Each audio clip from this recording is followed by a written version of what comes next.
селскиот амбар, дамбар, дулбар, дамбар, иако дрвен, еден ден, како пиперка, станал лут и црвен. Вака денес започна поетското читање на поетите Горја Петриски и Киро Донев, кое покрај нивно промовирање имаше и едукативна цел. Сакаме да ги запознаеме со литературата за деца, самата литература и самите драми кои се напишани за деца.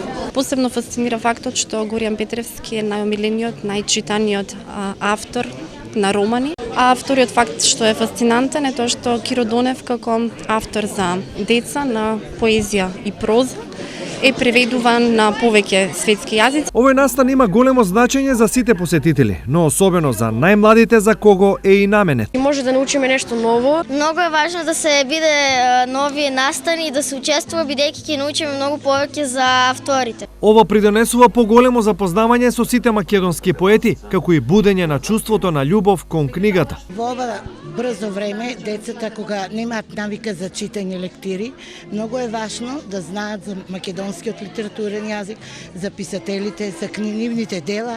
Инаку вакви културни настани, наменети за најмладите, ќе се организираат и во иднина.